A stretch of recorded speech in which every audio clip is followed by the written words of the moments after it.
How's it going? Welcome along to Golf Weekly. Busy one this week. Bubba Watson is back in the winner's circle. He's up to 10 PGA Tour titles after victory at Riviera. We're going to chat about that a little bit more as well, about the sit-down interview that Paul Kimmage did with Rory McIlroy and Padraig Harrington. It is the Florida swing now.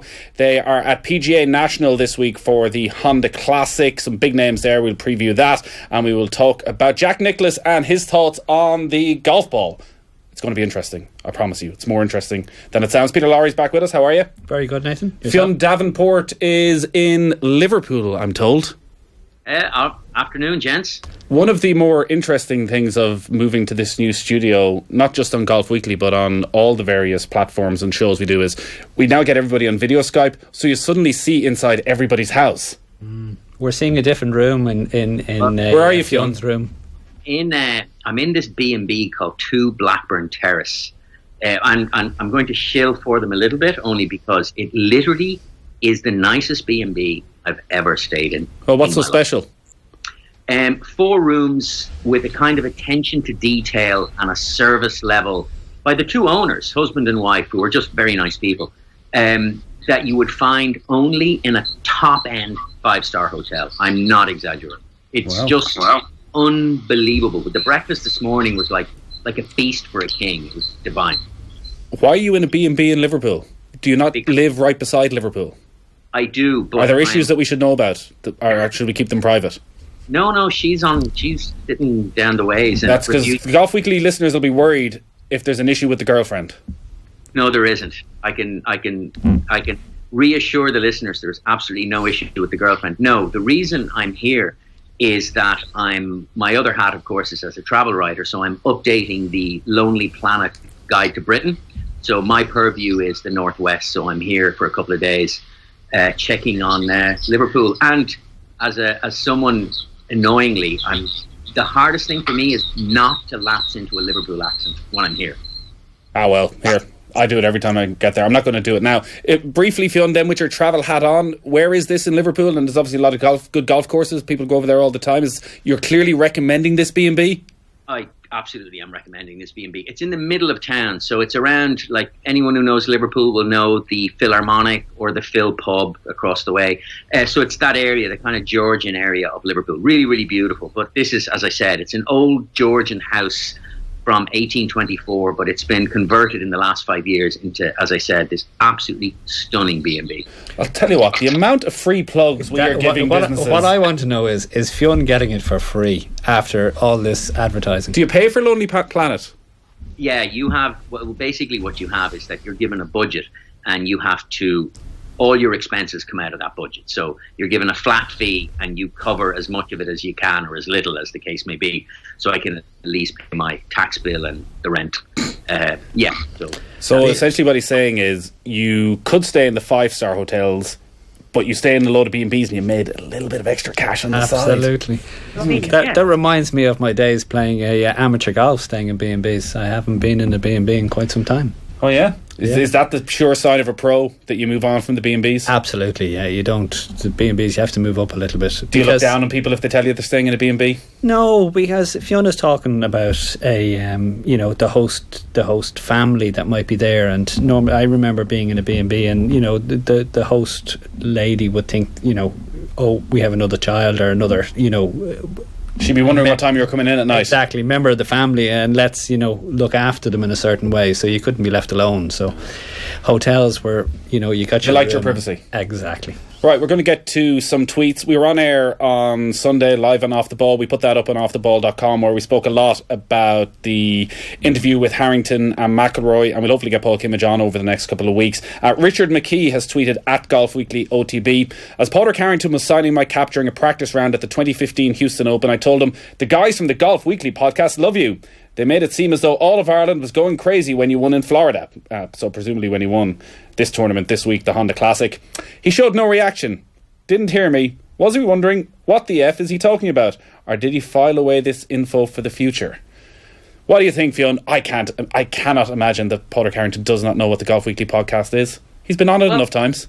I was going to say, so Padraig Harrington has been interviewed by you guys enough times, obviously, that he knows who you are and probably would see you as one of the more favourably inclined journalist that he might talk to. But listen, can you be a journalist and favourably inclined? Well, we are, because it's not as if Harrington is negotiating, devolved government for Northern Ireland. So, do you know what I mean? My point is that Harrington, we're big fans of Harrington, so that comes across, and we're interested in him, and the idea of a Harrington interview is to give him room to express himself. So Harrington surely knows all of these things. However, I have to say, does he listen to the golf podcast? I'm going to say no. No. Well, he says he doesn't listen to any press, he doesn't listen to any radio about golf, and he certainly doesn't read any press about golf. There would be no benefit to Harrington listening to Golf Weekly. Why would he want to? Well, we might actually give him the odd tip or two. This is the thing. We might actually give him the odd tip twist it right, because that's what he always says. Listen, if I'm giving criticism, it's because it's true. Yeah. Paul McGinley, I think, does you see, did we mention this on air? We were at a Ryder Cup. Paul McGinley definitely listens. We were at a Ryder Cup lunch about 3-4 months ago, was it, Fionn? And Paul McGinley was one of the guests of honour alongside the French going for lunch with Fionn Davenport. It's quite an experience, because Fionn is multilingual.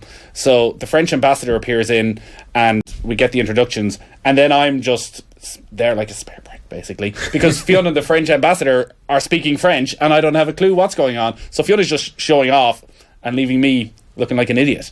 But McGinley was there as well, so we were chatting about Off the Ball and the radio show and all that, and we said something along the lines of, because we've this golf podcast as well, and he was like, oh yeah, I know.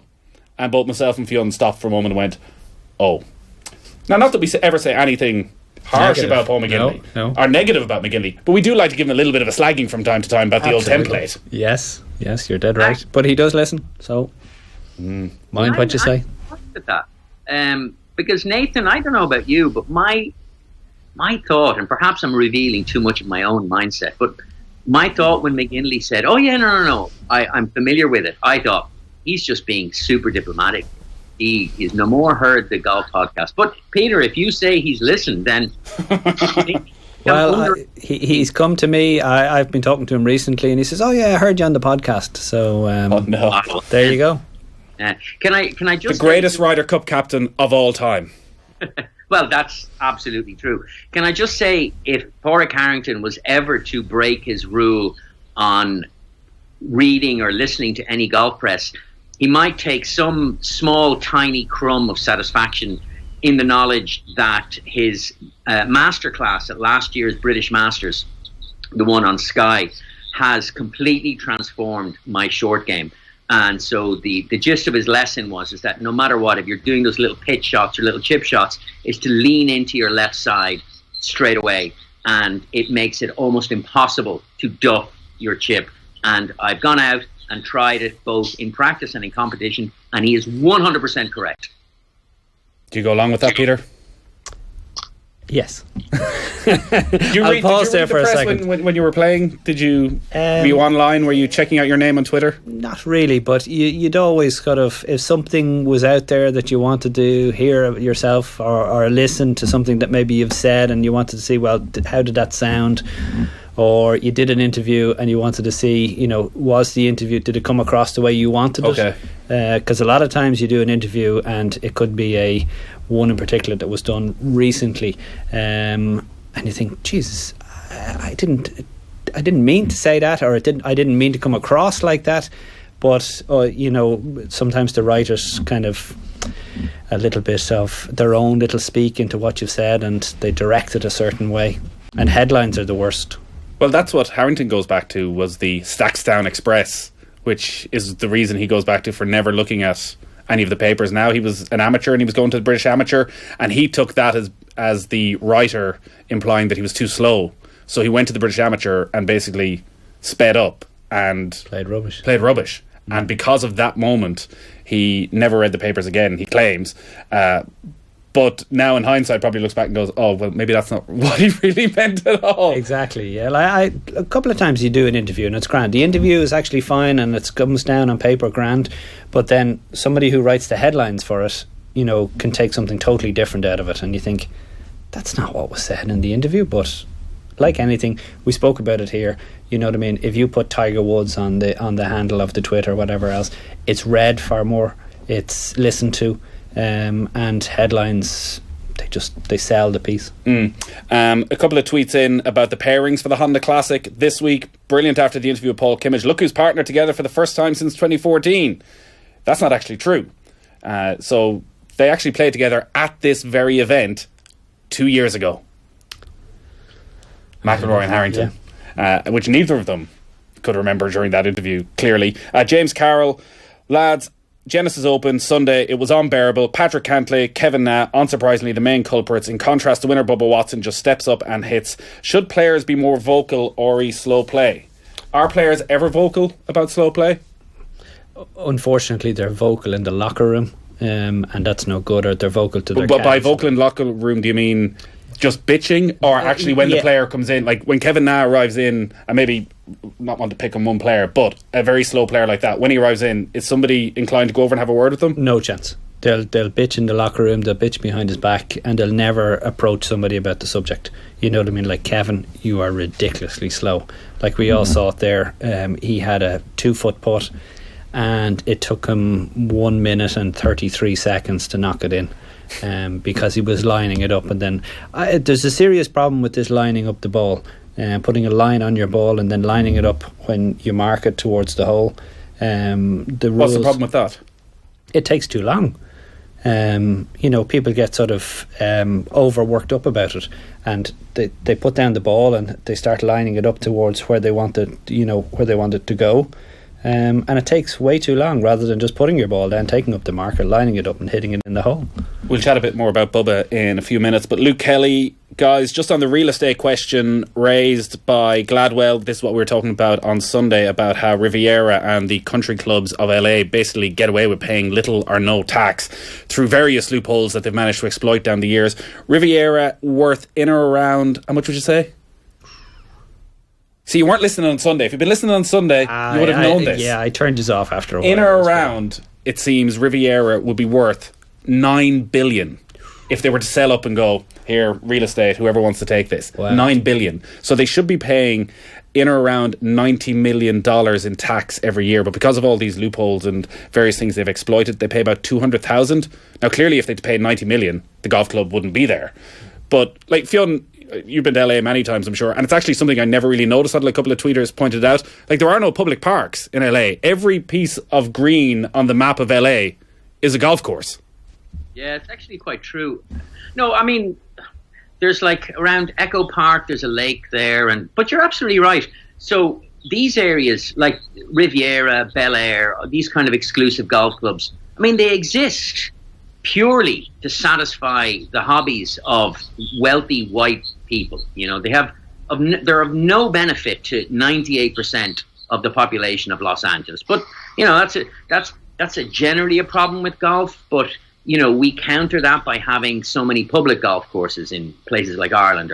But no, LA. There's no doubt. Once you go to Southern California, golf is not a game to be played by the public. It's a game to be played by wealthy white business people and their associates on exclusive tracts of greenery that are, as you say, like £9 million for Riviera. Yeah, I mean, I'm not surprised by any of that stuff, like that they have loopholes, because, not to get all political about it, but there's a certain all animals are created equal, but some animals are far more equal than others. A tweet in from Dave at Ned the Chief. Would Peter accept an invite if he got one to the Spanish Open after the US Masters this year? # previous winner. Absolutely. Oh yeah? Yeah. Is it possible? No chance. What's the exemption for previous winners? It used to be up until you were 50. Right. And it was one of the last things I did on the committee was we got rid of the rule purely because guys were coming up like myself who had been off tour for a couple of years and were guaranteed a spot in a tournament that they won. And we felt it was unfair on the young lads coming up to take that spot. So somebody who's won a tournament when they're 21 is still playing it at 49. At 49, there was 20, a couple 26, of guys 27 years later. Yeah. If you were to go back and putting you on the spot, and how long is it since you last played a tournament? September 2016. So we're talking 18 months at this stage. How do you think you'd play if you were put in competitive? Like, would you be suddenly you're more relaxed? You're not putting any pressure on yourself. It's a one-off. I think it would be relaxed. I'd say I would need about a couple of weeks to get back to, normality. But I could get back there, I think, pretty quick. Gavin Ryan, Riviera's a short course, but Sunday showed the pressure on short hitters was just too much. Long players had advantage of hitting iron or 3-wood and had shorter irons onto the green. Nah putted well, but reckon it's the end for players like GMAC unless he puts like a god. We actually mentioned this on Sunday, Fionn, that one of the issues for McDowell on Sunday in a final round was he's not really in a position to go all out, because he's always going all out. He's not in a position to suddenly realise he's 2 shots back, I need to up the ante, I need to take a few risks, because he's always having to take risks, whereas Bubba can actually play, now he doesn't, but he can, if he wants, play a relatively safe game. Look, I think that's absolutely the case. And I mean, like I said it on Sunday, I didn't think that GMAC was going to win. I also didn't think that he would shoot 6 over. I thought he would be thereabouts, but you could see the signs on Saturday, and maybe it's not so much that Riviera's length, although that certainly was a factor, but GMAC's general rustiness. I mean, he hasn't contended for 2 years. So this is a guy who all of a sudden has rediscovered a tiny bit of form. And as much as I still think that it's very promising for the year to come, because if he's renewed his commitment to the game this year, I think it's great. But, maybe it was just a case of like, the game sharpness just wasn't there, and so he did very, very well for 2.5 rounds. But the back 9 on Saturday and obviously all of Sunday really showed that he's barely ring rusty. It almost feels, Peter, as though the surprise isn't that he couldn't see it out. The surprise is that he's able to get himself into contention at all. He's been out of the picture for quite some time, as Fionn said. When you get back into that picture, it's like a guy starting over again. You have to learn from your mistakes. You have to learn from how you're feeling on the golf course. And probably Graham pushed a little bit too hard to try and get, back in there. I think if he probably looked back at it, his usual self would be, keep on playing into the tournament rather than pushing for it, pushing. And hence, he shot 6 over, and when it slides against you, it's very hard to stop it. Paul D77, enjoyed the pod, but have to disagree with your view of taking GMAC's career over Donald's. Donald has won more than $20 million more than GMAC and was world number 1 for quite a while. Can't see GMAC being on the PGA Tour after this season. I don't know. I still think the major tops everything. I think it does. Being world number 1, especially with the kind of game that Luke Donald has, it's very appealing. But as you said, the major, Pebble Beach, his dad there, Father's Day, these are things you look back on for years to come. Money. I don't remember a moment in Luke Donald's career where you went, wow. Whereas you say, maybe it's because it's an Irish thing and there's so much love for GMAC. Everybody remembers that final day at Pebble. Of course they do, yeah. And you're right. There are very few people that would say, what has Luke Donald, wowed us? You know what I mean? He never really wowed us at anything. He was monotonous in the way he played golf. He was monotonously good short game, and he got it around the golf course exceptionally well. And he's built a great career for himself. GMAC won a major, won a few other tournaments. Flamboyant type of person. The only thing that I would say is, Luke Donald didn't get the accent that Graham McDowell did when he left Ireland to play in America. Many of them have, though. Martin Laird essentially has the Scottish version of GMAC's Irish accent. Yeah, it's not Russell quite Knox, the same. Does he have that sort of twinge? There's a few things that Graham comes out with that you'd love to get him like a stick. And do you give him a bit of abuse about it when you get on tour? Over the head. No, I wouldn't be that close to Graham. Graham is very, as Porrick would give out to Rory about being sort of isolated. Graham always did something with his caddy and kept away from the general mass of Irish players that were out there. All right, here, we might get onto that then, because there was that big interview. If you haven't read it, you really should. Paul Kimmage managing to get Padraig Harrington and Rory McIlroy together in the same room for probably an hour or so, and some really good stuff. We actually tweeted out the link to it on @GolfWeekly OTB. So a couple of things I wanted to get your thoughts on. Firstly, you got to mention Padraig. He said, it's gone full circle for me. I went back 4 years ago and I played some events in Europe with Peter Lawrie and Damien McGrain. We went out every night and had these great conversations. Gossip, rows, everything. Yes, normally our dinners would be confrontational. We would. What do you mean by confrontational? Well, we'd have a topic of conversation, and then we'd have a confrontation about who's paying the bill. Harrington. No, you'd be surprised. But yeah, look, it was like anything. You'd meet in reception, 7:00, away we go, and that's the way we always did it. And did he move away from that? Because he said, so it's gone full circle, I went back and I played these events, and he started doing that. Earlier he spoke about Des Smith essentially being the daddy of your Irish players on the European Tour, and he demanded almost that there was no real choice in this. 7:00, I don't want you feeling sorry for yourself on a Thursday, even if you've played poorly. You're down here, we're doing this, it's happening. Well, that's the way it should be. A lot of players get into the situation that they have to go for physio, and they want to eat earlier or they want to eat later, and they have to go to the gym and they have to do X and they have to do Y. They forget that golf is a game that's played for 4.5 hours, and that's all you can concentrate on. The rest of the time is you're preparing for the next day. But you also have to have a switch off, and the switch off is 7:00 dinner. And a bit of controversy, a bit of slagging, a bit of gossip that you might have heard on the range, that this person is leaving that person, or whatever it may be. How many nights a week would you have done that? Like, that wasn't 4 nights. Well, Tuesday, Wednesday, Thursday, Friday, Saturday. Really? Yeah, absolutely. Yeah. Wow, that's a lot of time spent with the same people. Oh yeah, very much. And would so. you ever go, I just don't fancy it tonight? No, because go off and meet one of the English lads, or somebody I played with today. No chance. No. You met your. Do you not need to be more open-minded? Trust me, with the lads out there, you'd prefer to be with the Irish guys than you would be with anybody else. So Harrington then obviously enjoyed that, been back, and he seems to be in a very interesting position in his career. And I found reading it that it seems as though he maybe is having a bit of conflict in his life, that he's reached the stage of his career where he's going into tournaments with no great hope of winning, or certainly no great expectation that he's going to win.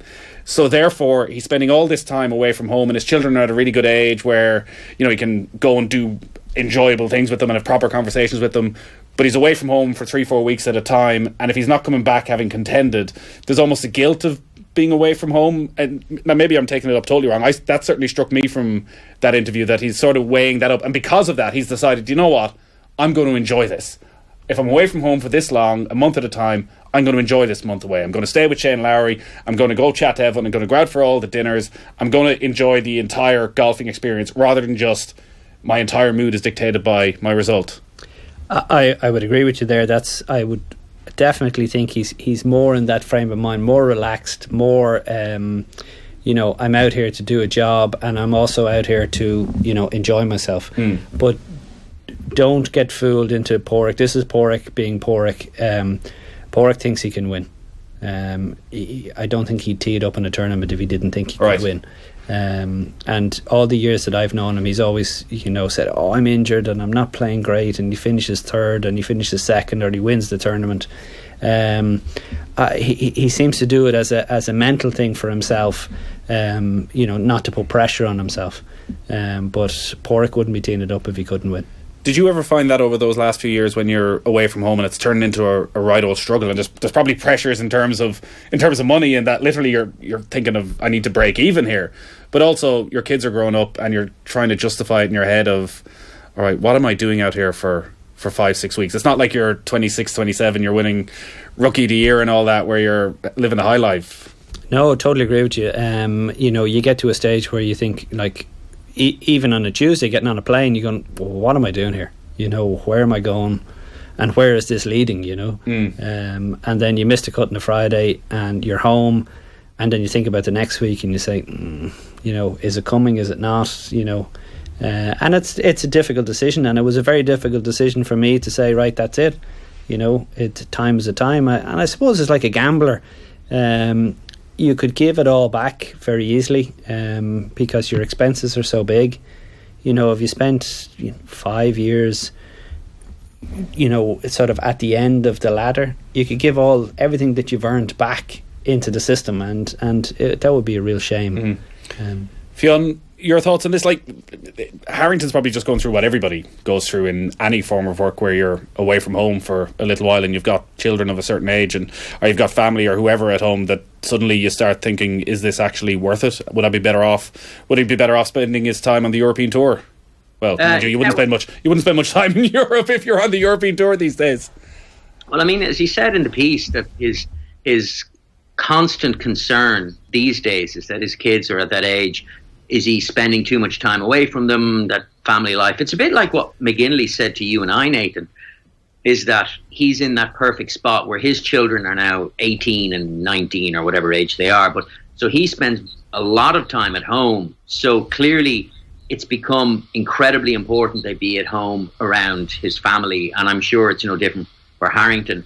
But it's kind of a shot to nothing, really, for Pádraig, because, I mean, he spent most of last year repeating this one very important line, is that my legacy is assured. So nothing I do from here on out is going to change that legacy. So, you know, obviously he goes into every tournament thinking, right, I've prepared best I can. I have given myself the best chance of winning. But if I don't win, it's all right. It's not going to affect me like the way it might have done when I was 26 and worrying about keeping my card, or, you know, so these things he's kind of enjoying his golf maybe. But I wanted to ask Peter one thing, just in relation, you were talking about spending time in the evenings. Did you ever play that? I've heard rumours of a credit card roulette. So, for instance, when there's a whole bunch of you out for dinner, and, you know, the wine does flow and the good meal, and then at the end everybody puts their credit card into a hat, and the last person, and then they draw them out, and the last person's credit card left in the hat pays the whole bill.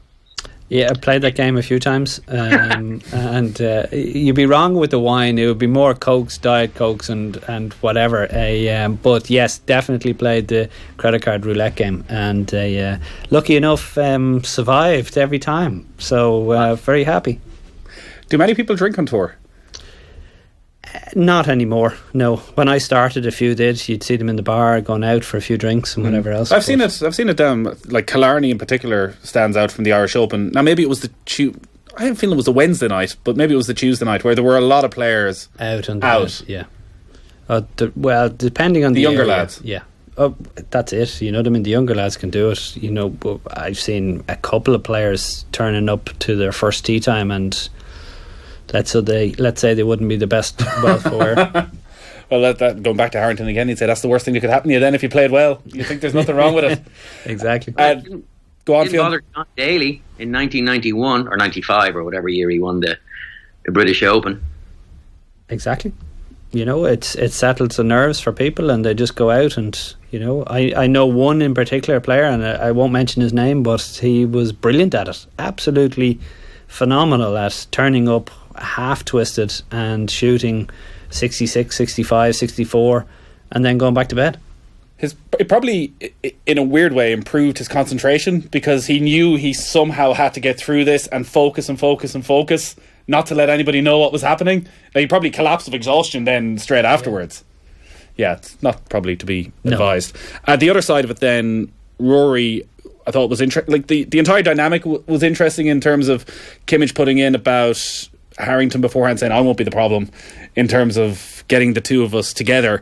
And again, reading between the lines, you almost felt like Harrington was delighted that this happened. Half an hour in a room with Rory for me to tell him what I think about himself and his game and everything in between. And he brought up a couple of good points, I have to admit. One in particular, about Rory being kind of, you know, isolated, and Tiger Woods did this very well, and for himself. Tiger would arrive on the range, hit a few balls, off he went to play, came in, hit a few balls, and would disappear.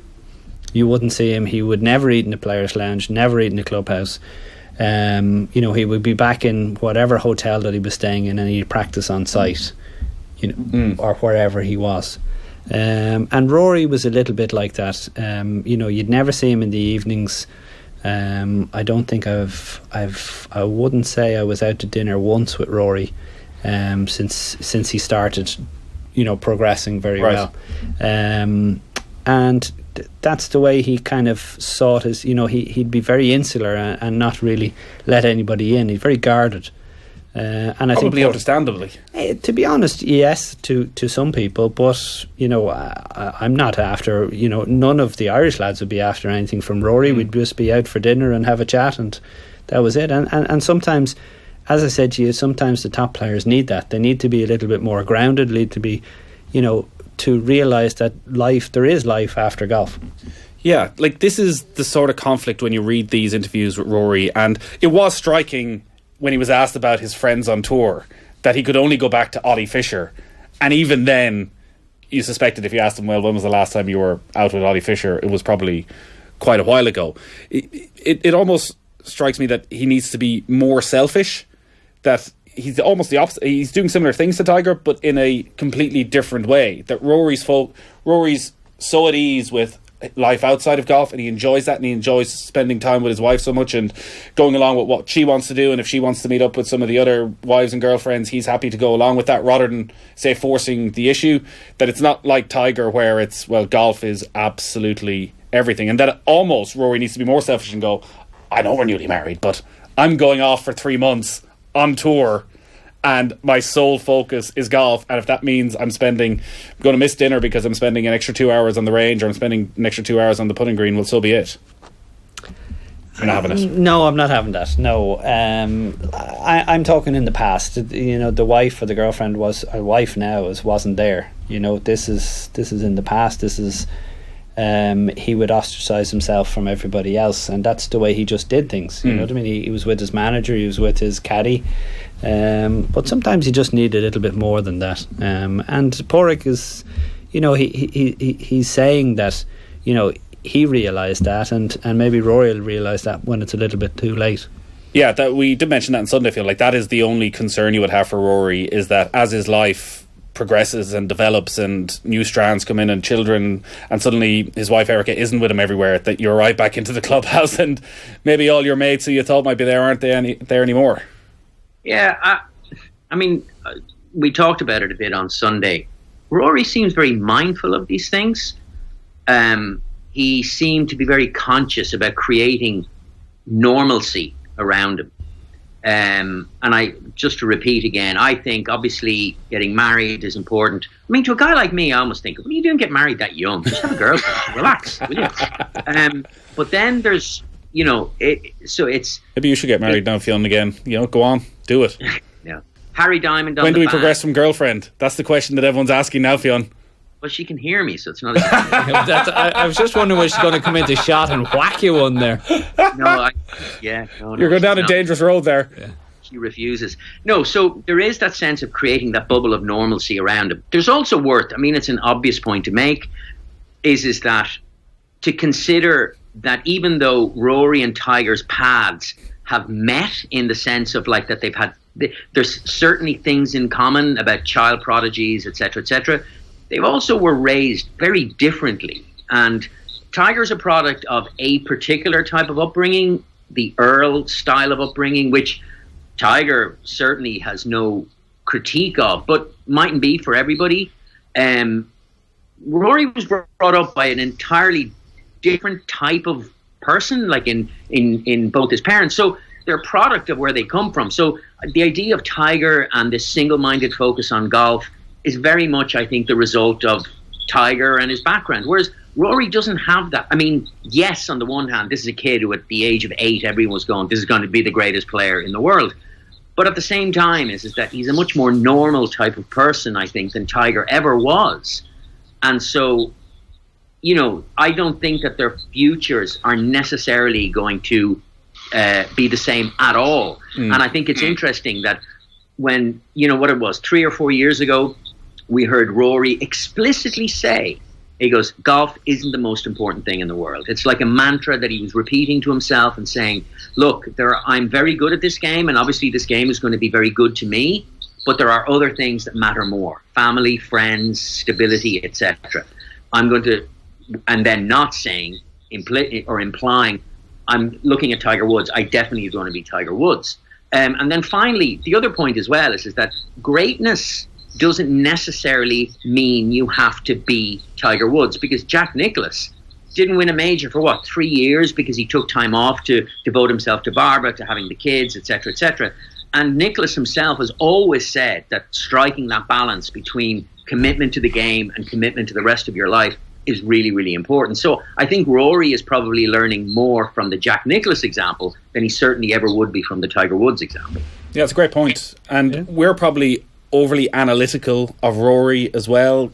Like, I do wonder how the other top 10 players in the world who can all afford their private jets and can afford to have their families with them. Like, is Jason Day spending every evening going out for dinner with the other Australian players? No, because he has his wife and he's his child, and he's probably trying to have as much of a normal family life as he can.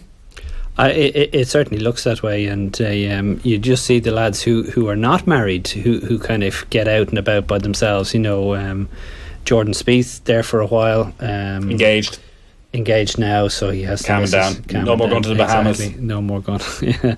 But well, there's a couple of guys who used to go out and have a laugh. You know, Jordan Spieth, Bubba Watson, Ricky Fowler, Justin Thomas, Smiley Kaufman. Let's not forget about Smiley. You somehow get roped into this as well. There you go. And they all went out and had a great time. Now they're all married or girlfriends. Bubba didn't. There's no way Bubba was going on those trips. He did. Sure. Did they not have a band? No. No. Yeah, Bubba was it. That was Bubba, Ben Crane. Help me out here, Fionn. I have no idea. The Golf Boys. Oh God. Remember they had the song. Yeah. How did we forget about this? It was Bubba. There you go. Ben, Bubba be a generation. Bubba, Ben Crane, Ricky Fowler.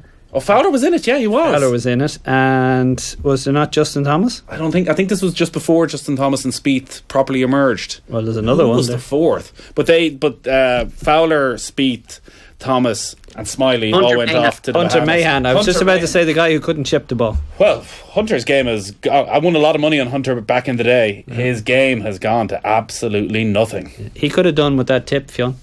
A chipping tip, never to duff it again, put a little bit of weight forward. The one last piece on Rory and Harrington then, and it was right at the very end that got me very excited, and all golf nerds very excited, was about Jordan Spieth and still being massively underrated and just having this X factor. I'm not buying that. I really amn't. How can you be down on Jordan Spieth? I'm not buying it. I struggle with people saying that he has this X factor. He has a very average golf swing. He has putted exceptionally well. He's holed everything from under the sun, and now all of a sudden he's starting to miss putts. And that'll go back into the whole lot of his game, and he'll just become the average player that I think he is. No. Yes. Jordan Spieth is not an average player. He will be. The X factor means it's inexplicable. We can't fully. So all those things you're saying are probably true, but that doesn't mean he's not going to win 3 more majors. And his putting improved last week. So he was 161st in strokes gained putting.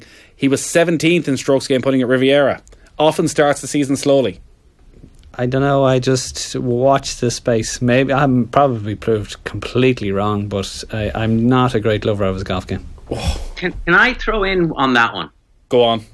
Okay, so Peter, you're not wrong. Like, he has an average. He might be wrong. He might be wrong, Phil. Well, but I do believe you're wrong. But you're not wrong in the instance that he does have an average golf swing as well. His golf swing's not pretty the way Dustin Johnson's. It's not powerful the way Dustin Johnson's is, or Jason Day. And yes, he went through a 2-year spell where he holed everything that could possibly be holed.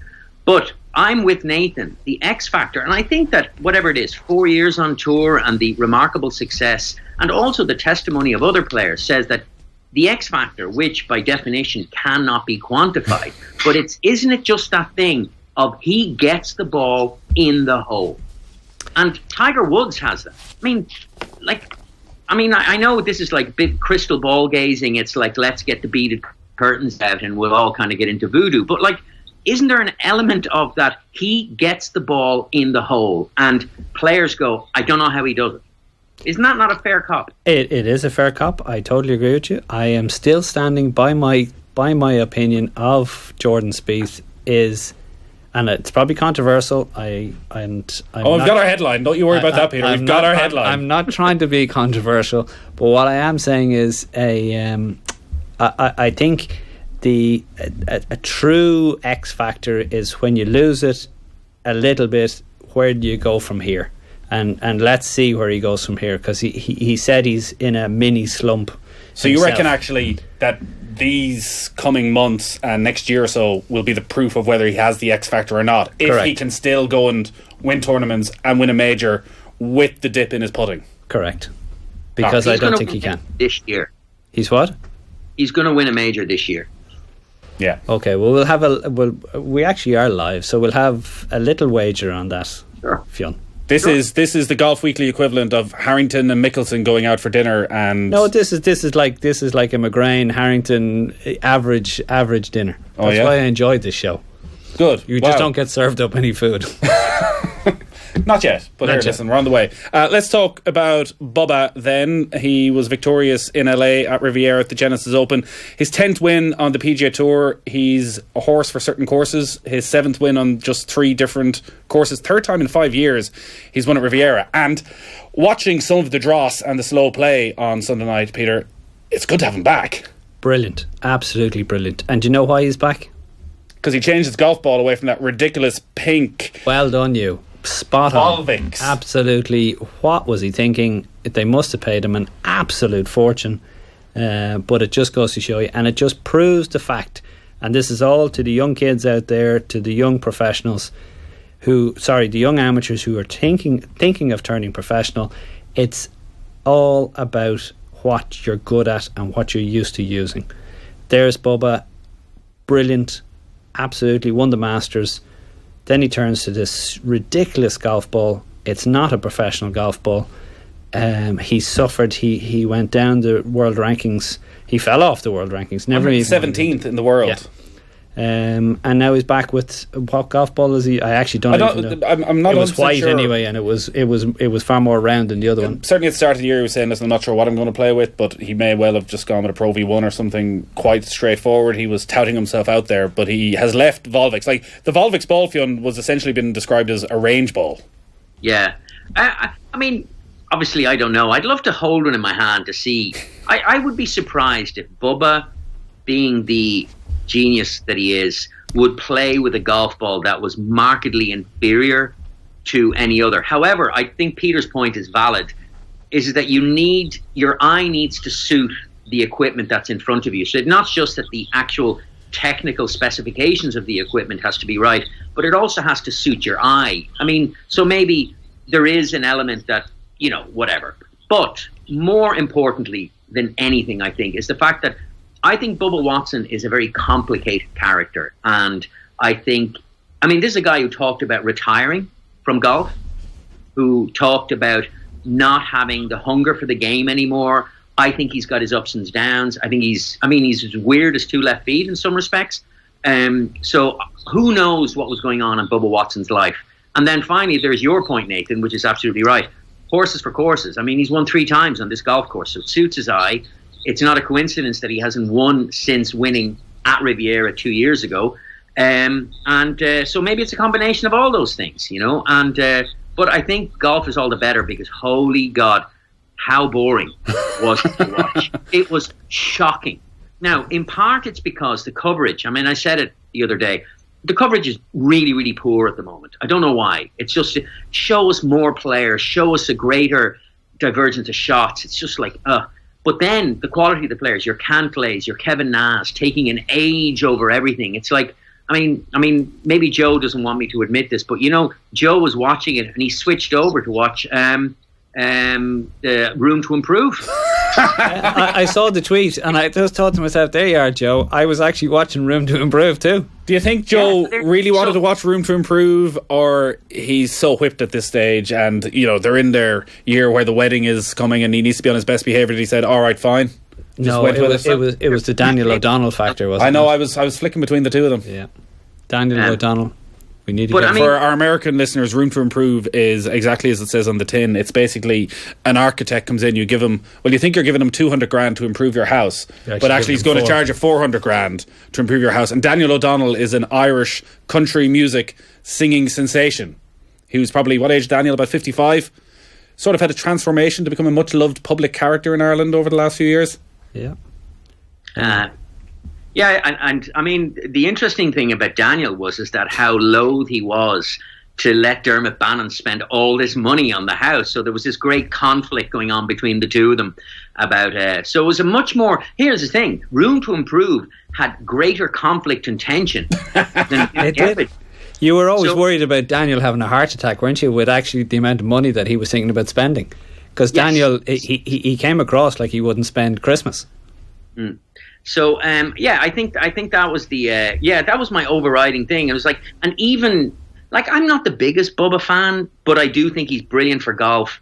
The shot tracer, you mentioned it, Nathan, on Sunday, I think. Thank heavens for shot tracer and Bubba Watson in the same frame, because you get to watch this guy, like, hook and slice balls, like 40-yard hooks, these unbelievable shots with the shot tracer. It's pretty amazing to watch. Can anybody shape the ball like Bubba? No. Absolutely not. Nobody close? Phil? No. Not from distance? No, not from distance. Not even close. He's the only person that can manoeuvre the ball. And what is it? Is it just the pure technique? No, it's his hand action. Everything is real handsy, and he can get the ball to move, and he controls it with his hands. Like, you could never teach Bubba Watson how to play golf. Not in a million years. And you wouldn't want to teach kids, I presume, that way. It's too risky. No, if a kid came and he was swinging it like that, you'd leave him off. You'd leave him be. You just can't teach him, but you could give him a couple of pointers. But a natural talent like that, it's similar to Rory McIlroy, but Rory just looks very good. So the slow play pissed everybody off. Anything else that stood out? Rory never really amounted to anything. There was definitely some struggles again on the greens. What I saw last week, and it's funny enough, I was sitting on the couch there and I was thinking to myself, and funny, I'll just tell you a background story. I played with Mickelson with Paul McGinley in Abu Dhabi many years ago. I played a little bit of a match on a Tuesday. It was. How much was at stake? Not a lot. We won, of course. But I was watching his putting on Saturday and Sunday, and God, he hit the ball in so close, and he missed numerous putts from inside, 10, 15 feet for birdies. And I watched Rory's putting, and he missed numerous putts. And if they actually could combine each other's puttings, one looked exceptionally, far too slow, and they could actually speed it up a little bit, and the other one looked way too quick, and he could actually slow it down a bit. And you'd love to I was kind of shouting at the TV at the time, Mickelson, come on, just speed it up, stop trying to, jab it into the hole. And then Rory, on the other hand, looks exceptionally quick, and his pace putting is ridiculously poor because of it. So generally, what is the reason for both?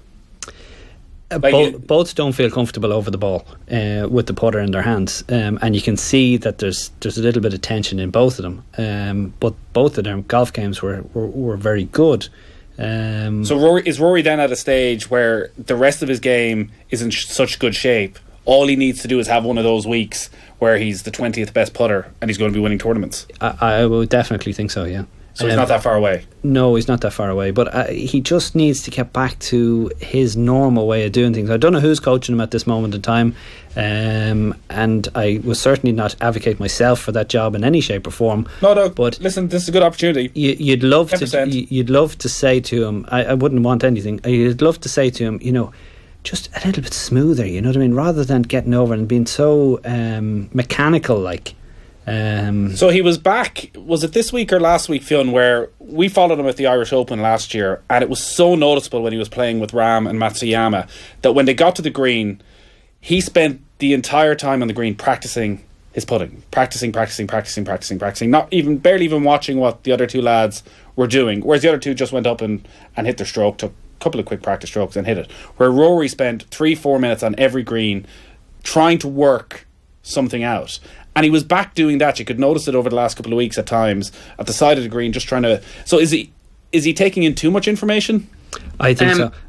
Sorry, Fionn, sure. Just let me finish one last point.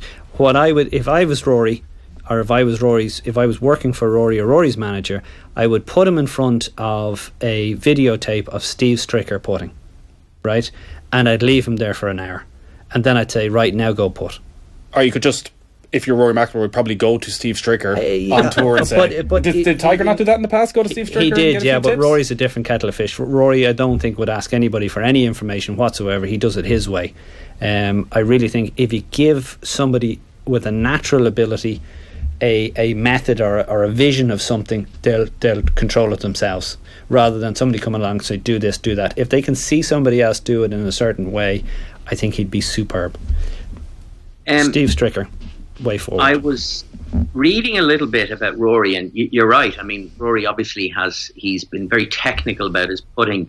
What's the name of the guy that they used on the Sky? The bald guy? Bradley? Yeah, he was talking about it, and he was going, there's a difference between thinking you're a good putter and believing you're a good putter. Rory thinks he's a good putter, but he doesn't really believe he's a good putter. So maybe there's an element of psychology. But in relation to the California swing, where the greens are Poana, is that I had read that on the Monday of last week, Rory had gone to the TaylorMade truck and gotten himself a putter with 2 extra degrees of loft. And the idea is to be able to negotiate the bumpier Poana greens that are at Riviera and at Pebble. So maybe that was an element, but there's no doubt when he was putting, when Dave Stockton was working with Rory and working on releasing his right hand, you could see once again on the greens at Riviera that he was working to try and get that right hand release, because I think I mentioned it on Sunday. I can't remember. Nathan, you and I were both watching it, and we both commented on it on our WhatsApp at the same time. A putt that Rory had for birdie that he missed 6 inches to the left, where he literally just cut across the ball. There was the right hand never came through. Now, I know I'm not a good enough putter to get super technical about it, but I know how to read. And so there's that, what Stockton was saying, that idea of trying to get that right hand release so that the toe of the putter gets through it, which obviously is something that Rory has struggled with on and off. But as you're watching him on the green, practicing away, you can see him working that. And as I said on Sunday, I thought that by the end of the round on Saturday, where you could see Rory's going, well, I'm not going to win this tournament. So it was like maybe a massive lapse in concentration, but he almost like sliced the ball. I'm exaggerating to make a point, but it was awful. It was one of the worst putts I've seen him hit in a long, long time. The good thing, though, I think, as you're saying, Peter, is if he fixes that at all, the rest of his game is in a place where he can head to Augusta in a couple of months' time. The rest of his game is always good. Do you know what I mean? I don't think. Do you think at times then where there's issues with his irons and his distance control that almost that comes from the putting as well? Correct. It's shit. I better not. Sorry. Fine. I know we can say what we like because we're on thing. I listened to that part. You had to mind your language last week. Oh yeah. Well, we're always on our best behaviour on the radio. Exactly. But I've lost my train of thought now. You knocked it out of me completely. His putting affecting the rest of his game. Yeah, because you stand over it, you're thinking to yourself, I can't miss the screen because I can't get it up and down. I'm going to miss the 4-footer if I chip it to 4 feet. You're trying to hit it middle of the green, take your 2 putts, walk away. So it does affect your game. If you're putting well, you'll certainly be far more aggressive on the golf course. We are, as usual, running way over time. We might talk briefly about the Honda Classic. So it is on to the Florida swing, and suddenly it does feel like we're heading towards Masters territory. Ricky Fowler won here last year. Was this the tournament last year where... So he started the last round with a 4-shot lead, came back to 1 Woodland. But was this the tournament where Johnny Miller spent the entire back 9 destroying Fowler, despite the fact he went and won the tournament? He destroyed him in relation to he couldn't close out a tournament. Hey, pause for breath. The time is 2:41 on Thursday afternoon. The current leader of the Honda Classic, Tiger Woods. No. 2 under par after 6 holes. He's tied for the lead with Robert Streb. What a pairing that'll be on the final day. By the way, can we just go back to one thing, can we? Sky Sports, Nick Bradley. Can I have a comment? I don't know where Nick Bradley has emerged from. I know he was a key part of Paul McGinley's backroom team at the 2014 Ryder Cup at Gleneagles, which, I don't know if you know, but Europe won that Ryder Cup. Aside from that, I'm not sure where Nick Bradley... The Sky's coverage has got very... iffy in the last 18 months or so, in that they seem to invest. They decide they have 20 tournaments that they're going to invest heavily on. Like, strangely, last week they were on site in Oman. Now, maybe that's a sponsorship deal where they actually bring them over. But then for the PGA Tour events, sometimes they'll send one person, sometimes they'll send McGinley and the A-listers, and they'll go all out. But then for a tournament like Riviera, when you're going back into studio, and like, no great offence to Nick Bradley, but there's got to be more high-profile people out there that they can employ. I would have thought so. If anybody from Sky is listening, right, and it's the Sky Golf, come on, lads. You know, we can. You can do a better showing than what you're doing. It just seems very dead, doesn't it, Fionn? Yeah, and also as well, I totally agree. But I mean, it was bad enough 2 weeks ago in studio where Nick Bradley was trying to demonstrate a putting technique and they couldn't find a golf ball. But then they doubled down and they sent Sarah Stirk and Nick Bradley to California. Like, they were in LA. They were doing the Sky Card from. So obviously they feel like this is. I mean, Sarah Stirk obviously is part of the commentary team, or the full golf commentary team. But so they obviously believe that Nick Bradley is going to be a good addition for 2018, because if they're going to invest in sending him out to LA, then it must mean that they think, okay, this is a guy who's going to give us an insight into the mental game. I don't know. So Nick Bradley is a putting coach. No, Nick Bradley was if I can remember rightly, he was a disciple of the Ledbetter Faldo type thing. Okay. And he worked with Faldo for a couple of years as a coach. And I think he comes up as a coach to 3 major winners. Doesn't say that he was a coach whilst they won their major, but he was a coach to 3 major winners. He also did a bit of work earlier on with Justin Rose. And Nick Bradley's a nice guy, don't get me wrong. I know Nick Bradley, but Sky could do better. Yeah, in general, their show could be better. It really does feel over the last couple of years that it's gone backwards, some of it, whereas actually the stuff around the Masters and the stuff around the Open, when they have the majors, is brilliant. Like, when they're there all week and they're on site and they're doing the shows from the range on Tuesday and Wednesday, like, that sort of stuff is incredible, far better than we ever would have got with the BBC. But it does feel, for what's a relatively big tournament at Riviera, that they could have offered that little bit more. So Tiger's back, he's leading the tournament. Last week, just very much a straightforward follow on from what we saw at Torrey Pines. Were there any improvements or disimprovements? No, I'm to be honest with you, I'm shocked to see him in the lead. I thought he's played 6 holes, so yeah, his play last week was terrible. Off the tee, he was atrocious, and not only atrocious with the driver, but he was atrocious with a lot of the long clubs he hits off the tee. A lot of left shots, and then a lot of right shots. And I just saw yesterday the comment when he played his Pro-Am.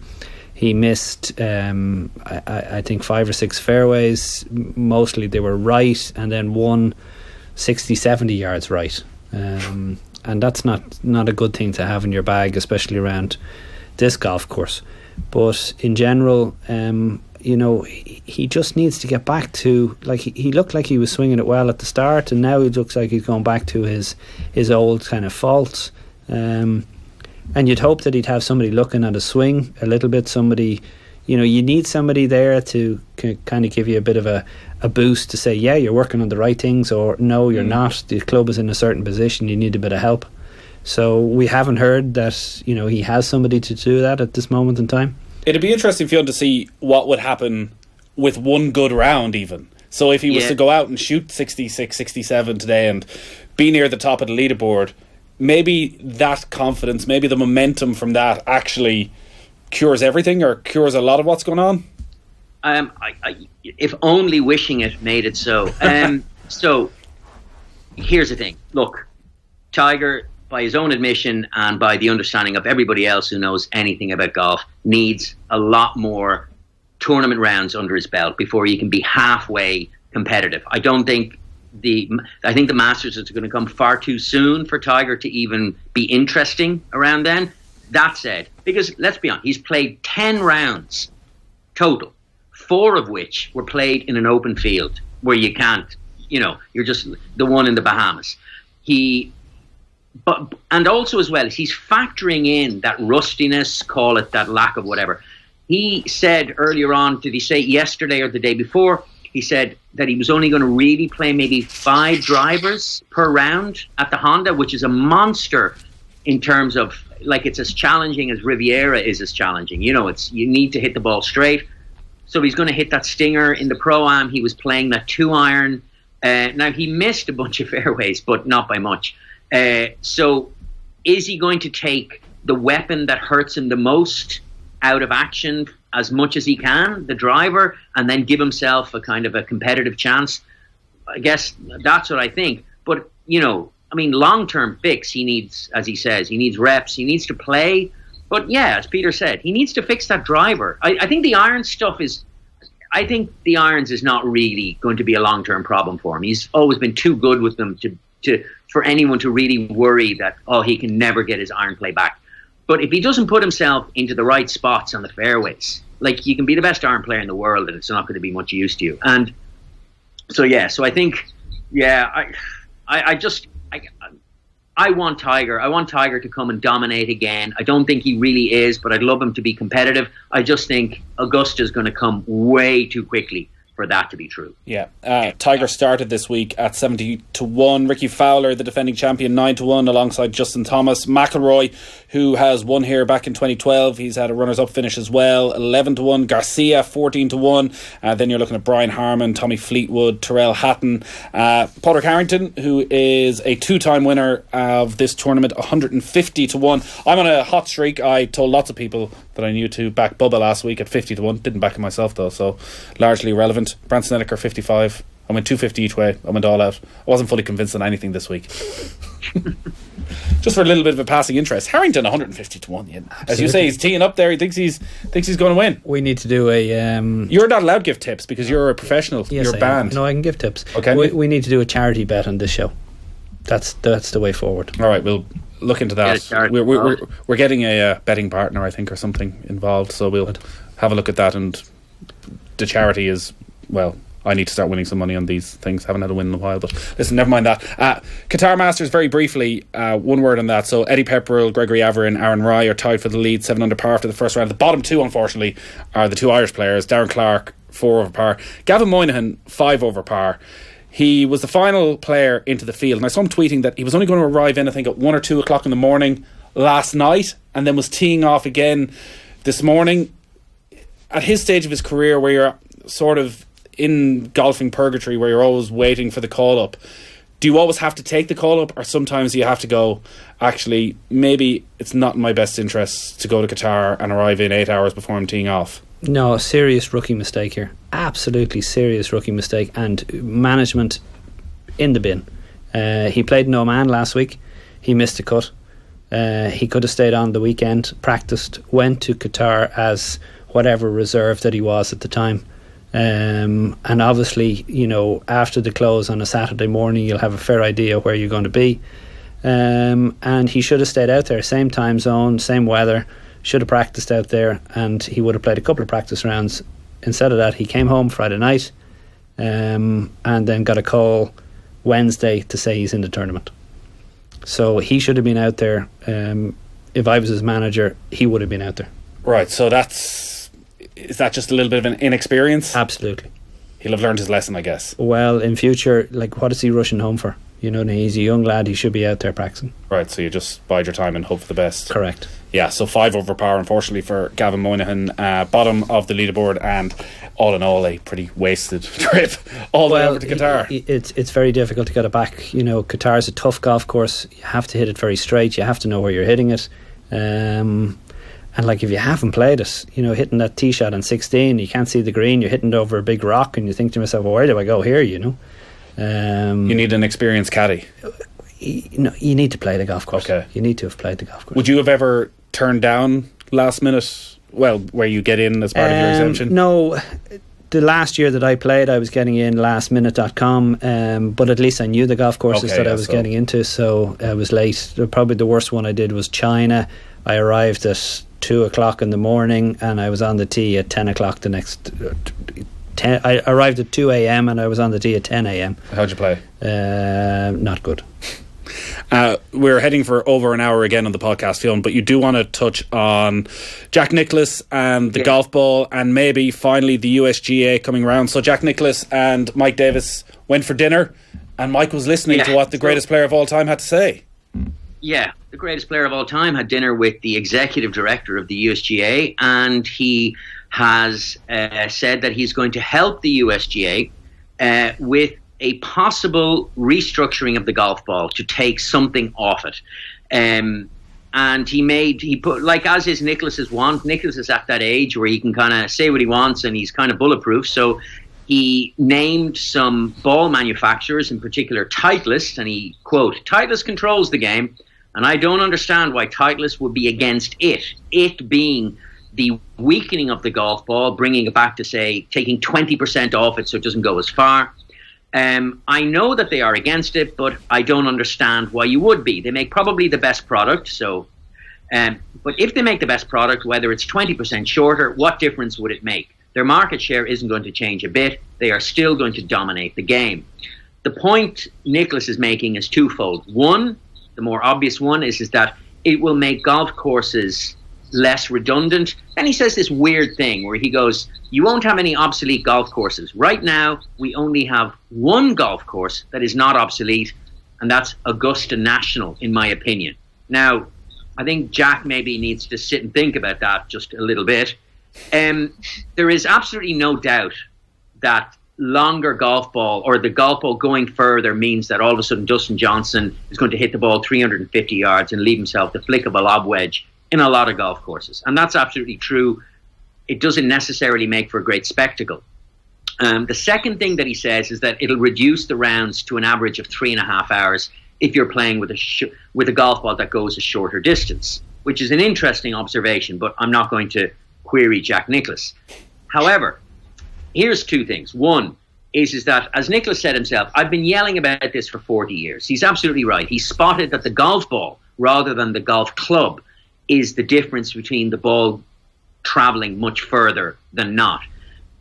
But the fact that he's been yelling about it for 40 years suggests that the powers that be in golf, as much as they pay respect to the greatest golfer of all time, they couldn't care less what he actually thinks. And that's just like, yeah, they don't care. And here's the second thing is that we assume that these golf courses become obsolete because you're hitting the ball that much further. And yet, scoring averages on the PGA Tour in 2016 was 71.18 per round, the highest they've been for 10 years. So in 2006, it was 71.14. The scoring averages haven't changed that much in 50 years. So even though the long guys are bombing the ball a mile, they still aren't putting in low scores, or certainly markedly lower scores than their compatriots were or their peers were in previous generations. And so there's a strange issue here. Yes, on the one hand, is that, like, 350-yard drives and the flick of a lob wedge reduce challenging par fours to nothing, and yet the scoring in golf hasn't dropped off hugely. So my question is that, again, do we really need to take distance off the golf ball? Peter, on that, so people obviously invest a lot more money and are happier to invest a lot more money in a driver than they are a putter because they want to hit the ball a long way. And just on the stats Fionn is talking about, I do wonder if you were to look at the average on the stint meter of 50 years ago and where it is now, are they overly compensating for the distance players are hitting it by suddenly, like, the greens are ice rinks? Correct. The agronomy has moved on to such an extent that the greens are much more difficult to put on. And I actually was talking to a referee a good time ago. If you actually slowed the greens down, your round of golf would be much faster. And that's where they got it from. Because if you think, on slow greens, your 10-footer can go maybe a foot past, maybe at most 2 feet past. your 10-footer on fast greens can go 5 and 6 feet past, and then your 5 and 6-footer can go another 5 and 6 feet past. But people want to play in fast greens. Well, people want to play on fast greens because they like fast greens. So therefore, that's where the scoring average is the thing. That's where the anomaly and the scoring average is. It's the actual greens are far more difficult. It's actually not about the golf ball in relation to how far it goes. I totally agree with Jack Nicklaus. The golf ball goes far too far. It's destroying golf courses. It's destroyed St Andrews completely, the home of golf supposedly. But the R&A and the USGA have been exceptionally slow to do anything. They were exceptionally slow in relation to the long putter. They came out with a stupid rule, having changed the long putter, that it can't be attached to your body. They should have come out with, it has to be the shortest club in your bag. So therefore you can't get anybody riding it up your arm or whatever else that people do now, or a Bernard Langer or a Bernard Langer. Yeah, it's 1 centimetre away from my chest, so therefore it's not resting on my chest. So they really need to look at their rules, and a bit more professionalism in the R&A and the USGA would help, rather than guys in there that are just frightened of making decisions in relation to, like, we wouldn't have this problem. Sorry, we wouldn't have this problem if there was somebody like Michael O'Leary that was running the R&A or the USGA, right? Because a decision would be made and we're done. That's it, done. And the problem is that they sit on the fence and they wait and wait and wait, and then they make a decision, and the decision won't be strong enough. So that's my feeling. Like, Titleist are not going to change their golf ball. TaylorMade are not going to change their golf ball. Bridgestone are not going to change their golf ball. You can imagine the lobbying that those exactly that those companies. How much are money doing. did they put into golf? Yeah. If they stop putting money into golf, your Pro V1s would be a whole lot cheaper than they are now. Jack, one of the solutions that Jack is positing for this issue of the golf ball manufacturers and them losing their market share, whatever.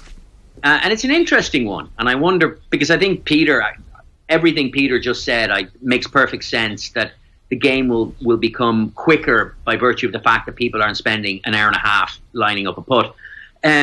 But he wants to produce different rated golf balls. So rolling back the ball 70% with big courses. So having a different golf ball to suit different type of courses, which seems a very complicated thing, but I can kind of follow the logic that Nicklaus is saying. And it would mean that the golf ball manufacturers would then be able to sell way more golf balls, because all of a sudden you're selling boxes of 100% golf balls, 80% golf balls, 70% golf balls, and so on. I mean, my first thought is like, ugh, that sounds very impractical, but I wonder, Peter, what Peter would make of that. I think if they were bringing a golf ball into the tour and to all events, they'd have to have a single golf ball that all the manufacturers have to comply with. So the golf ball has to be 80% or whatever. But there again, how do you sell this?